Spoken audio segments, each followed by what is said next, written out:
Всем привет! Это второе обучающее видео для новичков. В нем я расскажу, что вам нужно делать в самом начале игры. Итак, когда мы закончили обучение, нам сама игра подсказывает, что нам необходимо проходить главную сюжетную линию этой игры. Перейдем сюда и примем первое задание, которое нам представляет игра. Переходим, нажимаем на исследование и изучаем первую нашу технологию. Изучается она быстро, и чтобы забрать, мы должны нажать над зданием. Мы завершили исследование и можем забрать нашу награду.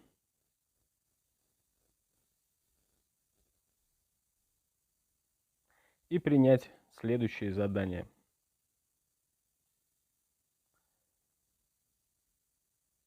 Отправим пока что одного крестьянина на сбор еды.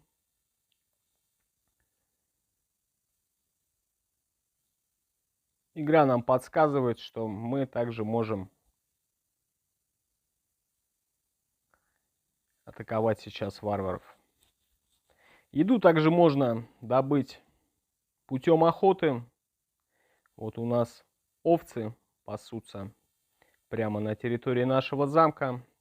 Мы можем просто перетащить крестьянина на овцу, либо нажать на овцу, нажать охота и выбрать свободного крестьянина. Они начнут охотиться.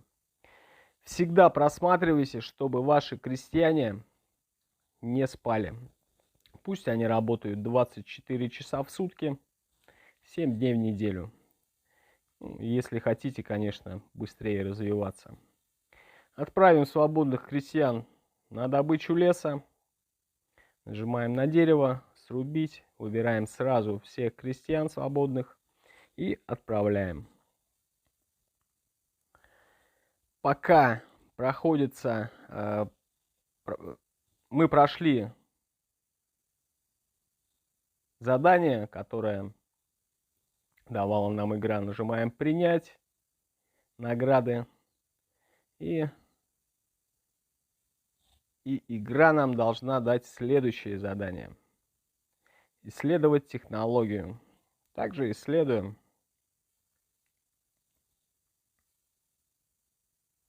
Эта технология изучается дольше, но есть кнопка бесплатного ускорения, поэтому мы быстро изучим и эту технологию тоже. Принимаем награды, и сразу 3 задания нам дается. Собрать древесину, древесину мы уже собираем. Вот, крестьяне у нас здесь рубят уже лес. Победить варваров и достигнуть благосостояния определенного. Итак, лес мы собираем, отправим еще крестьян туда, которые уснули. Потом найдем варвара. Варвара первого уровня мы уже победили. Теперь победим варвара второго уровня.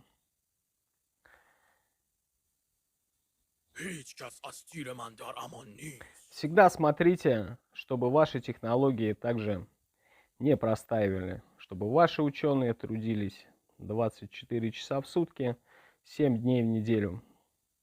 Бесплатно ускорим, и 20 секунд останется для изучения этой технологии. Ну а пока посмотрим, как дерется наш Иван Грозный. На уничтожение варваров требуется выносливость. Обо всем этом я говорил в предыдущем видео. Выносливость начала тратиться. 50 очков выносливости требуется для нападения на одного варвара.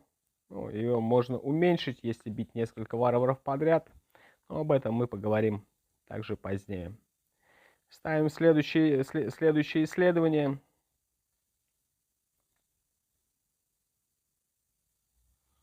А наш Иван Грозный тем временем возвращается.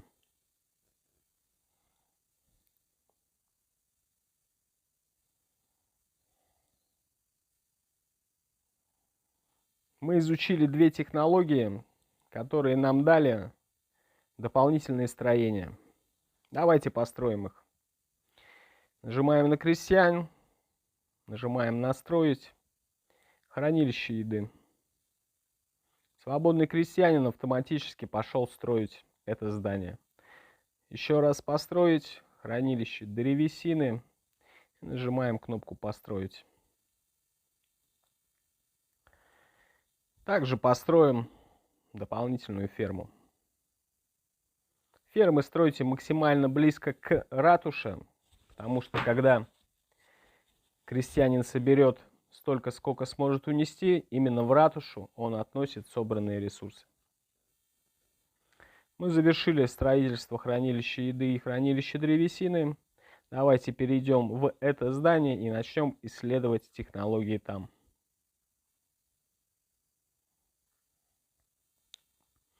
Тем временем мы заберем то, что мы заработали. Мы прошли уже все задания. И сейчас нам дадут новые задания. Получим полностью награду за эти задания этой главы. Начинается следующая глава.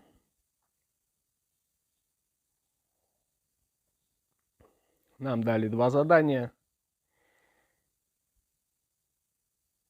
Достигните первого этапа строительства замка. Нажимаем на замок. Нажимаем на стройку. Все, первый этап завершен. Сюда даже крестьян отправлять не надо. Они автоматически построятся. Но пока продолжаем исследование. Всегда что-нибудь да изучайте.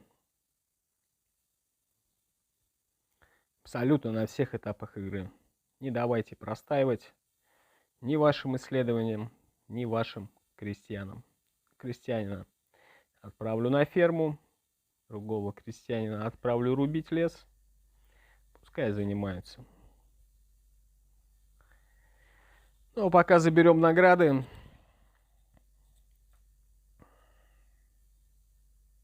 И примем следующее задание. У нас появился разведчик. И мы его можем отправить на исследование закрытых туманом территорий. В процессе разведки мы будем находить пещеры. Вот такие вот. И вот такие вот палатки. В палатке нам дадут награды, а пещера исследует большую область вокруг себя. Не давайте простаивать также и своим разведчикам. Всегда исследуйте новые территории.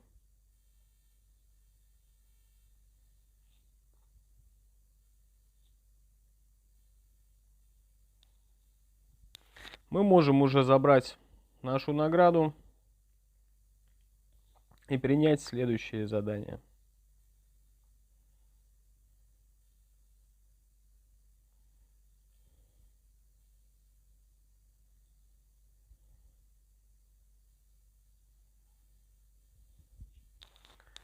Продолжаем изучение. Стрелочки под зданием подсказывают, что в этом здании что-то можно изучить. Это исследование мы ускорим.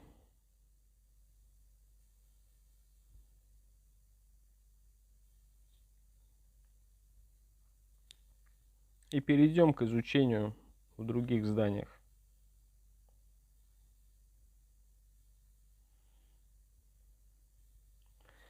Пока посмотрим, что исследовал наш разведчик.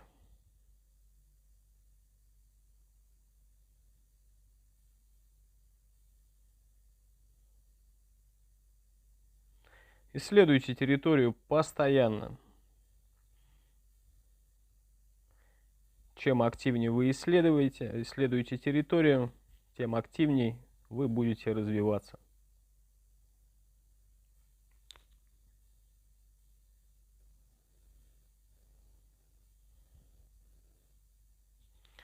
Перейдем к исследованию в другом здании и заберем награды за прохождение этой главы.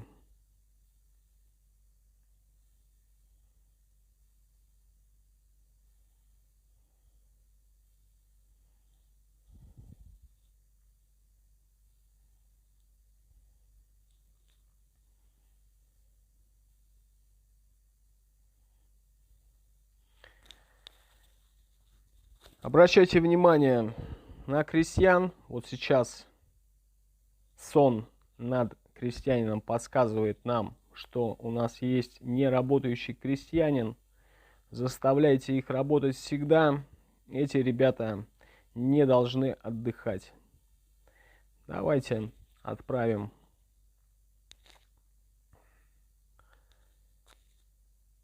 его что-нибудь строить. Построим монумент. Его мы изучили буквально вот только что.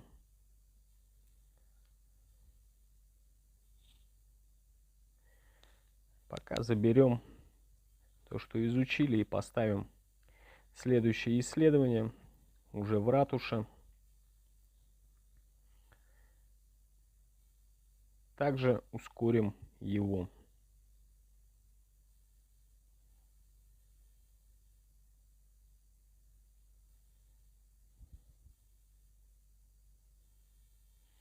Все, мы ничего не можем изучать. Обратите внимание. Это потому, что нам нужно открыть следующую эпоху. До открытия следующей эпохи остается совсем чуть-чуть. Напоминаю, что ваше благосостояние, которое необходимо для повышения эпохи, складывается из исследований и зданий. Так как мы не можем ничего исследовать, делаем логический вывод, что нам нужно еще что-то построить. Строим госпиталь.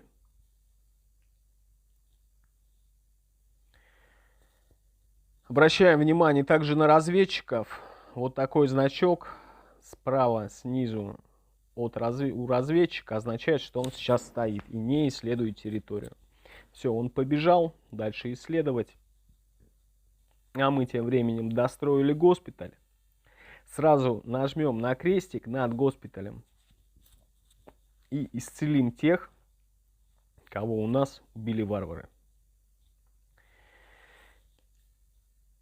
Сверху посередине загорелся наш медный век. Это означает то, что мы можем повысить эпоху. Наконец-то повышаем эпоху. Наш город расширяется, доступны новые исследования технологий.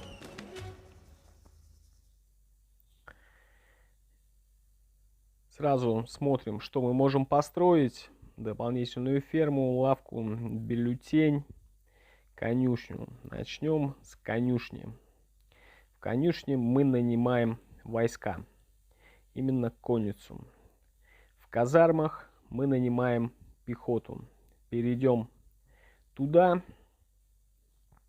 вот сюда вот, и начнем обучать войска. Так же, как и крестьяне, так же, как и исследования, так же, как и разведчики. Обучение войск у вас никогда не должно простаивать. Постоянно обучайте войска для того, чтобы быть сильнее.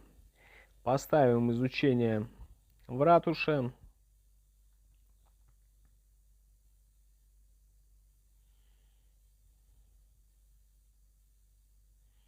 Нам нужно дойти вот сюда вот. Поэтому ставим. Пока что не ускоряем. Посмотрим, что у нас здесь еще есть. Зайдем в монумент, пока строится конюшня. И заберем уже несколько наград.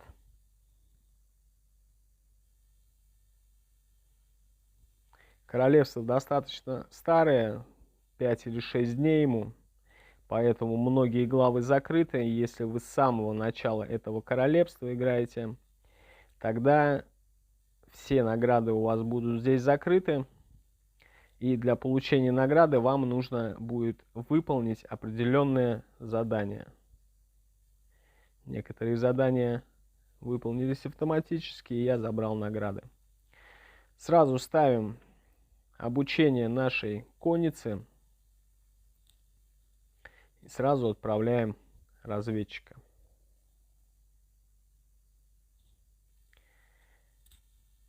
Отправляем крестьянина работать.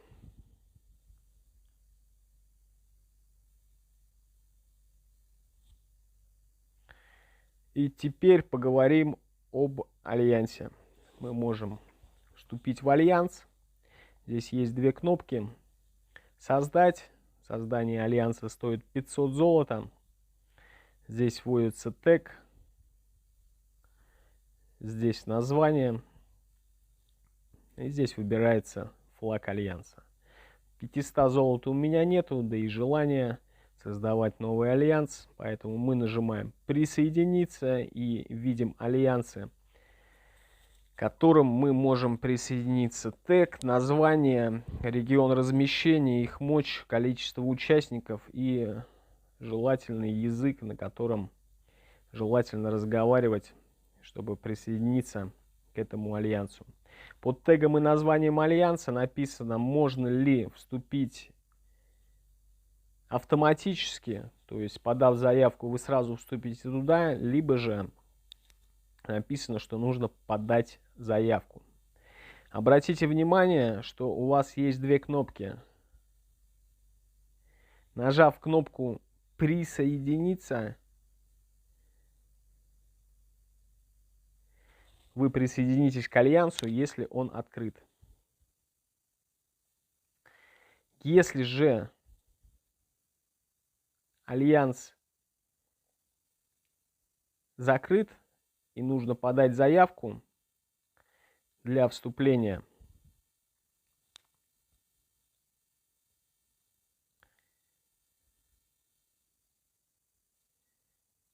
также нажимаете кнопку «Присоединиться».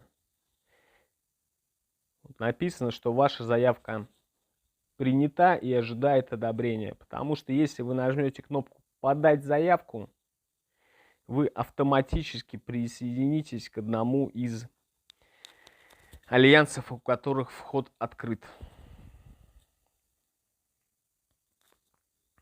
Ну ладно, останемся в этом альянсе. Попросим помощи, чтобы участники, которые сейчас в игре, нам помогли в исследовании технологии. Об альянсе мы поговорим в следующем видео. А сейчас мы ускорим наши технологии и поговорим о складе.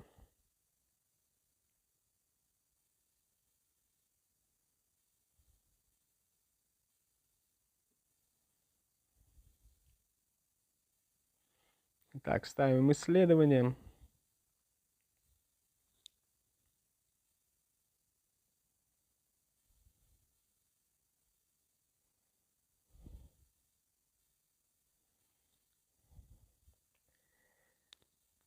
Вот наш склад. Нам он необходим для того, чтобы быстрее собирать ресурсы.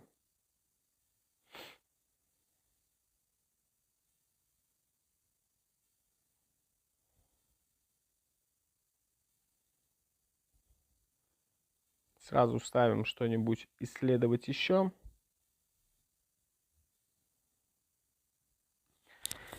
А игра тем временем нас автоматически перемещает к нашему альянсу. Точнее, к нашему лидеру. Не пугайтесь, альянс должен находиться в одном месте. Сразу ставим что-нибудь еще исследовать.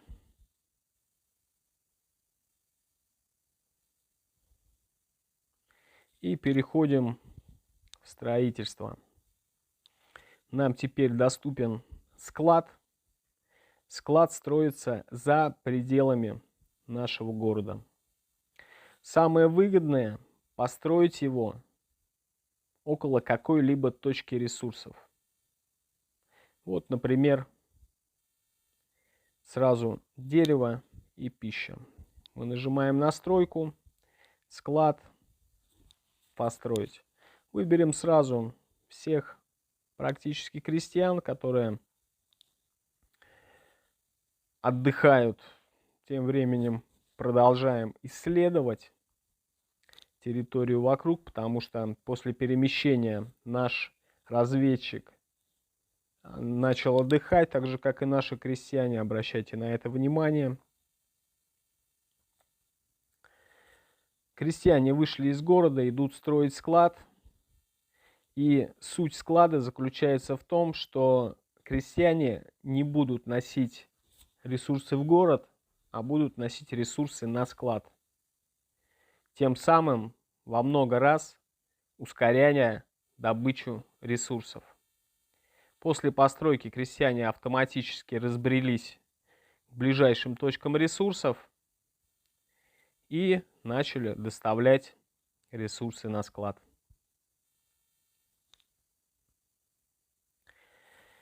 На этом заканчивается вторая часть обучающего видео для новичков. Всем спасибо за просмотр, ставьте лайки, это мотивирует записывать новые ролики, оставляйте комментарии, если есть какие-то вопросы, все читаю и на все вопросы отвечаю. Всем спасибо за просмотр, всем пока-пока.